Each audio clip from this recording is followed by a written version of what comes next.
अच्छा आपके तो दरअसल ही दुर्लभ।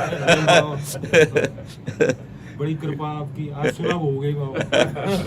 कैसे हो आप? बढ़िया बाबा, आशीर्वाद आपको। बाबा मैं भी आया हूँ। अरे लालू भैया ये वो जन है, इनकी जो पत्नी है वो बरसाने की सखी है। जब हमें कहीं रोटी नहीं मिलती तो आखिरी घर में इनके जाते थे मांगने और कहते कि राधे बाबा मिली, तुम चुप हो, नहीं मिली बाबा ना, हाँ माता जी नहीं, अरे बैठो बाबा बैठो, बैठ नहीं, मतलब एक जगह पाना, अरे बाबा हमारी श्री जी का तू है, काहे को सब प्रपंच सोचता है, एक जगह पर बैठ।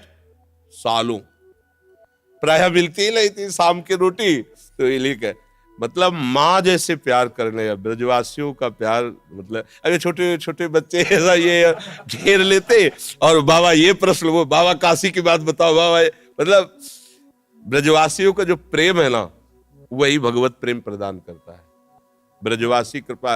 अब ये बालक था, इससे कहा लालू भैया यार मेरे सौभाग्य में तो नहीं आ रहा कि मैं वृंदावन वास करूं, तू बोल दे तो मुझे विश्वास है वृंदावन। बोले जा बाबा हो जाएगा वृंदावन। लालू को दे दियो वो होली की वो मैंने ललता ने भेजी है बाबा। अच्छा अच्छा प्रसादी बाबा चुंदरी बरसाने गई ना बाद होली वाले दिन, जी, तो बाद में लाडली जी की बाबा बहुत बहुत उनकी ओड़ी भैया महाराज जी, ओड़ी भैया। श्री जी की चरण प्रसादी हो। जी जय हो।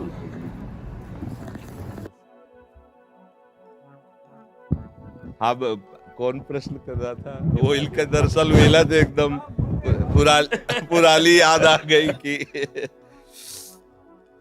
बहुत बहुत इनके जो पिताजी थे ना गृहस्थ में रहते हुए परम सन्यासी, मतलब ऐसी सदगति तो बहुत बड़े परमहंसों की होती जैसे तुम्हारे बाबा की हुई, ऐसी मतलब आंखों देखी बात, एक बूंद पानी नहीं, एक अन्न का टुकड़ा नहीं, बच्चों की तरफ आंख खोल के देखना नहीं। अंतिम जो स्थिति थी ना, केवल बिहारी जी भगवदाकार वृत्ति, सर हमें लगता कई दिन तक ऐसी स्थिति रही कि उन्होंने पानी भी नहीं पिया। बरसाने बोले दर्शन करके आऊंगो, बरसाने से दर्शन करके जैसे ही घर आए बोले आज से मेरा अन्न बंद है, अन्न नहीं लूंगा, खाली दूध लूंगा और ठाकुर जी को चरणामृत। आखिरी दिनों में ऐसा सूख के शरीर, ऐसे जैसे योगियों का प्राण जाता है ना, ऐसे इनके बाबा बिल्कुल निरपेक्ष, ना बच्चा न बच्ची न बहू, किसी से कोई मतलब, गृहस्थ और जीवन भी सन्यासी जैसा। 4 बजे तड़के लंगोटी पहन करके यमुना किनारे भीषण सर्दी में, जहाँ अच्छे अच्छे काप जाए इनके बाबा, ऐसे फिर चिड़ियों को नमकीन खिलाना सब। कोई संत अगर प्रणाम कर दे तो तुम्हें तुम्हारे गुरु और इष्ट की कसम है, अगर प्रणाम किया ऐसे कहा, बिल्कुल इस सख्त। ये गृहस्थ जन नहीं है, ये ब्रजवासी भगवत स्वरूप है। मन में भाषा में जी आती है उनकी बाबा, मैं अपने मनी मन में आपसे कभी कही नहीं, आज कह रहा हूँ बाबा चैन से रहो, चक्र भजन करो, तुम्हें ठाकुर जी मिल जाए, जी बात कहते हो। हमें पता है आप सबके आशीर्वाद से ही, नहीं तो कब, तो देखो इनकी रोटी पा करके हम जिए हैं। आज भी बच्चा भगवत कृपा से हमारे भोजन में पहले ब्रजवासी करना आता है, 3-4 ब्रजवासी हैं जिनकी रोटियां आती हैं, तो हम जीते भी ब्रजवासी। देखो चाहे जो कुछ भी हो, एक बात काम की बात, ये सब तो बात तो बहुत है।